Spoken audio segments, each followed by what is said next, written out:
Ça n'a aucun sens. C'est un putain de rêve ce qui vient de se passer. 2 films Avengers pour 2025.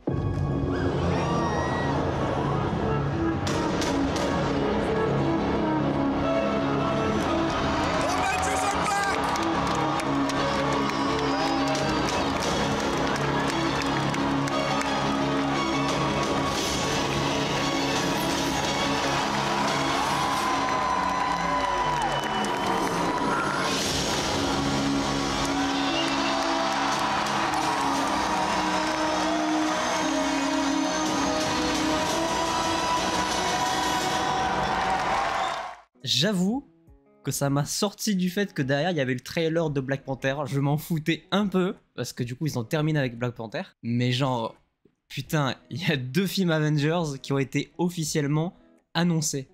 C'est un banger. Bref, bonjour à toutes et à tous, j'espère que vous allez bien. À la base, cette vidéo ne devait pas vraiment voir le jour. C'est le premier point que je vais évoquer. Il se trouve que cette année, on a 2 conventions importantes pour Marvel Studios, pour Disney plus précisément. Effectivement, le premier, c'est celui qu'on a vécu très récemment, c'est la Comic Con de San Diego. Mais ils ne l'avaient pas vendu comme étant leur plus gros événement. Pour eux, le plus gros, c'était la D23, qui a lieu en septembre, qui est un événement spécial Disney. Sauf que, si pour eux, ce qu'on a mangé là, c'est pas le plus gros,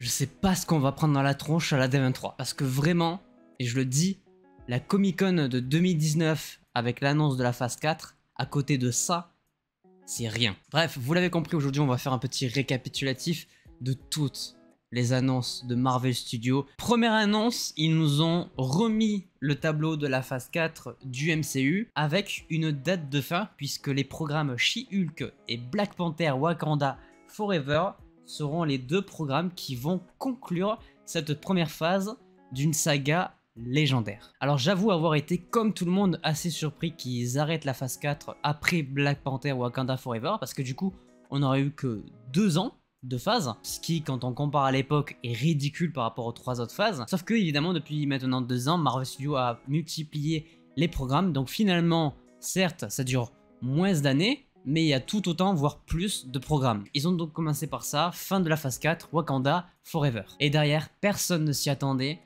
et ils ont dévoilé l'entièreté de la phase 5 de la nouvelle saga, avec un total de 12 programmes, autant de films que de séries, donc 6 films et 6 séries. On va donc démarrer la phase 5 avec le film Ant-Man et la Guêpe Quantumania, qui ne bouge pas de là où il était initialement prévu, c'est-à-dire le 17 février 2023. Un film qui va introduire le personnage de Kang, qui dans la logique, d'après toutes les annonces, sera le grand méchant de cette nouvelle saga aussi composée de 3 phases. Ce qui est très probable, c'est que dans cette saga, on va rencontrer plusieurs Kang. Dans le film Ant-Man et la Guêpe Quantumania, je pense que ça sera Kang le conquérant, le principal, celui qui sera le grand méchant du film Avengers Kang of Dynasty. Mais on va certainement rencontrer Laid, le créateur des Young Avengers. On va rencontrer ou re-rencontrer Immortus, qu'on a déjà vu dans la série Loki. Ouais, c'est clairement le grand méchant de la saga, il n'y a aucun débat. Les gens ont pu avoir un premier visuel de ce film. Nous, on n'a pas eu cette chance.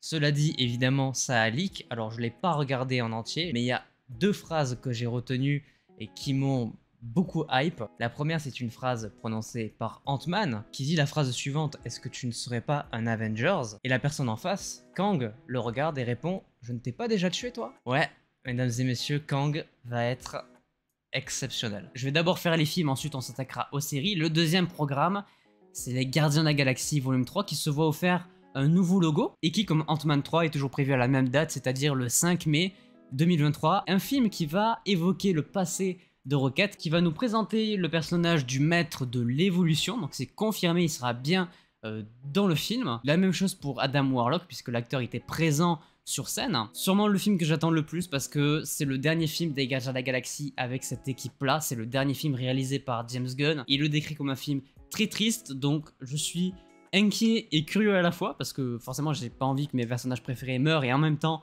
je pense que ça peut être très beau pour la suite. Rien à dire de plus, je l'attends énormément. Ensuite, un film qui aurait dû sortir cette année après Black Panther Wakanda Forever, le film The Marvels, avec Captain Marvel, Miss Marvel et Photon. Il a été tellement décalé qu'il sort en juillet 2023, le 25 pour être très exact. Il n'y a pas eu de news autour de ce film-là, sûrement parce que Miss Marvel est trop récent pour commencer à en parler. Mais en tout cas, voilà, il a une date de sortie.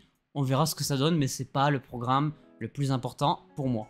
Officialisation du film Blade avec Mahershala Ali pour le 3 novembre 2023. C'est une date qui est programmée depuis longtemps du côté de Marvel Studios, mais on n'avait pas de film encore à cette place-là. C'est à la fois inquiétant et intriguant parce qu'évidemment on se rappelle de la version dans les années 2000 et intrigué à la fois parce que Mahershala Ali, un acteur oscarisé, vraiment un acteur de légende, à voir un petit peu ce qu'il peut amener au sein du Marvel Cinematic Universe. Pas d'image, pas de trailer ou quoi que ce soit, mais on en saura plus, j'imagine, dans les quelques mois à venir. Et on enchaîne ensuite avec les deux derniers films qui vont clôturer la phase 5 du MCU, deux films qui à première vue sont quand même globalement reliés parce qu'ils vont mettre en avant des personnages qui étaient beaucoup ensemble dans les derniers Captain America. Officialisation, avant-dernier film de la phase 5 du MCU, celui-là tout le monde l'attendait, Captain America 4 qui se voit offert un nouveau logo et un nouveau titre, le titre étant Captain America New World Order, qui est le titre du premier épisode de la série Le Faucon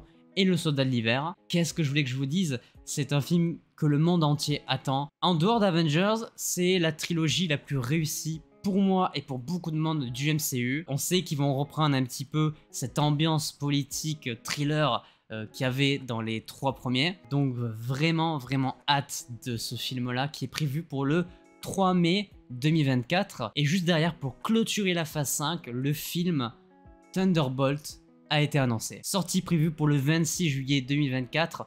On a un logo, on ne sait absolument pas qui sera dans l'équipe, même si on a eu beaucoup d'indices justement dans les différents programmes de la phase 4. Je pense notamment à Yelena Belova, à Zemo, à John Walker, potentiellement l'Abomination dans She-Hulk. Voilà, il y a des théories qui commencent à tourner autour de qui pourrait composer cette équipe-là. Mais oui, ils vont faire un film Thunderbolt qui était attendu depuis pas mal de temps par beaucoup de fans. C'est une équipe qu'on va dire de bouc émissaire composée par le gouvernement pour faire un petit peu les tâches ingrates. Et comme je le disais, ça reste quand même assez relié avec l'univers de Captain America parce que la plupart des personnages finalement qui vont composer cette équipe, on les aura souvent vus dans les films Captain America justement. Par contre, c'est assez étonnant que ce soit ce film qui clôture la phase 5 du MCU.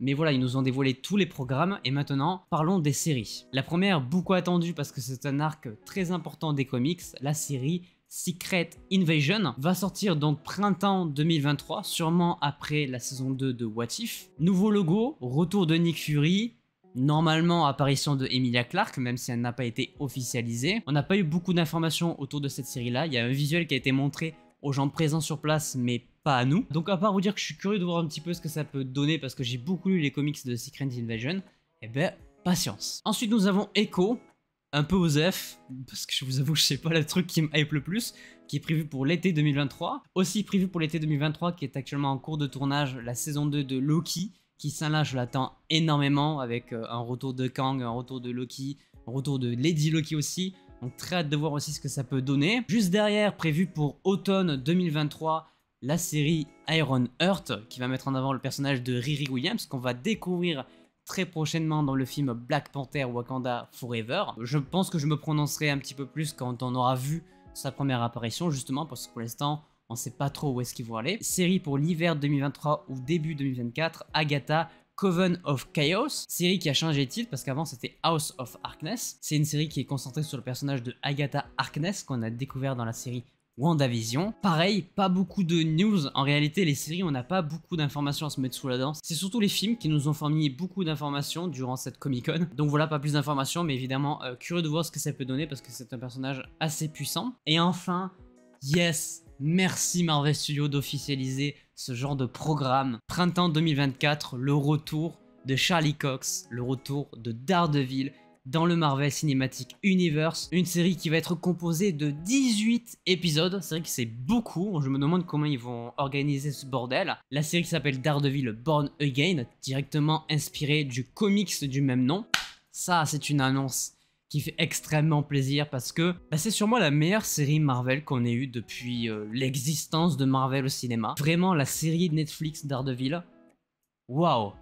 Ah non, c'est une claque, vraiment. C'est pour ça que je suis à la fois intrigué et effrayé de ce qu'ils vont faire, parce qu'on sait que Marvel, Disney, c'est quand même assez famille. On avait justement aimé la version Netflix parce que ce n'était pas du tout famille. Donc un peu inquiet pour ce côté-là, mais très très hype de voir ce personnage revenir, surtout dans le Marvel Cinematic Universe. Et ça, croyez-moi, d'annoncer la phase 5, personne ne s'y attendait. Et pourtant, Kevin Feige a posé ses burnes sur la scène et il a dit « Tenez, je vous donne la phase 5. » Et le pire, c'est qu'il nous a aussi donné la phase 6. Bordel de merde. Et là, déjà que tout ce qu'on a eu, on s'y attendait pas.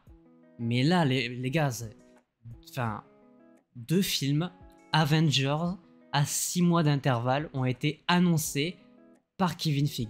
On n'avait pas connu ça depuis l'annonce de Infinity War et Endgame. Et encore à l'époque, c'était pas Endgame, c'était Infinity War partie 2. Mais on n'a pas connu ça depuis plus de, je crois, 8 ans de mémoire. Il annonce aussi que le film Les 4 Fantastiques va être le premier film de la phase 6 du Marvel Cinematic Universe. Il annonce aussi que ces 3 phases-là vont être la saga du multiverse. Donc on a aussi un logo, la saga du multiverse.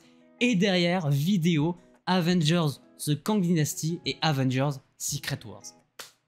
Tout ça prévu pour 2024 et 2025, les 4 Fantastiques pour le 8 novembre, The Kang Dynasty le 2 mai 2025 et Secret Wars pour le 7 novembre de la même année 2025. Alors il y a plein d'autres dates sans programme, mais juste t'arrives et te dis bon voilà, vous avez la phase 6, je vous laisse avec les 4 Fantastiques de Avengers, au revoir. Frérot, franchement, j'ai eu les frissons, ils nous ont régalé, c'est incroyable. Et si ça, ce sont pas les annonces les plus importantes, je sais pas ce qui va se passer à la D23, mais on va faire un AVC. 2 films Avengers. Évidemment que je suis hype. Comment ne pas être hype par des films Avengers? C'est l'arc que j'ai le plus apprécié dans les comics, toute la saga Avengers. J'aime autant Thanos que Kang. Kang est certes moins important dans les comics, mais je pense qu'ils peuvent faire de lui un méchant aussi emblématique que Thanos au cinéma. En tout cas, on s'y dirige fortement parce que je vois pas comment ça ne peut pas être le méchant de la saga du multivers. Alors peut-être qu'il ne sera pas tout seul parce que quand on voit les titres, on a les 4 Fantastiques et Secret Wars. Que ce soit pour l'un ou pour l'autre, ils mettent en avant les mêmes méchants, c'est-à-dire Doctor Doom et Kang. Je peux pas imaginer qu'on ait les deux, c'est tellement improbable. Si c'est le cas et que ça arrive, oui, évidemment, c'est ultra épique. Mais je pense qu'on va quand même se concentrer plutôt du côté de Kang, ce qui est déjà pas mal. Et Doctor Doom peut-être arrivera par la suite. Mais ouais, je suis très hype. Putain, ils ont annoncé 2 films Avengers, quoi. Les burnes de Kevin Feige, putain. Bref, voilà, on a fait le tour des annonces de Marvel à la Comic Con. J'ai eu des étoiles dans les yeux, je vais pas vous mentir, c'était très beau, une très belle soirée. La dernière fois que j'étais sur le cul comme ça, c'était la Comic Con de 2019, donc ça date. Je dois avouer que j'ai eu un petit peu de mal avec certains programmes de la phase 4 et que j'étais pas beaucoup plus hypé que ça pour la suite. Mais là, avec les annonces qu'ils ont faites, on a une direction qui commence à se créer. On a, je pense, le méchant principal qui a été dévoilé.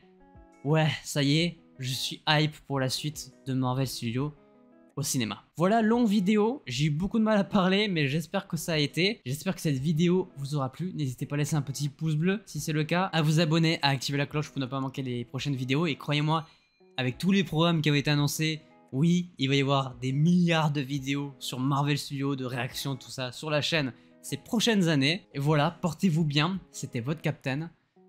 À la prochaine.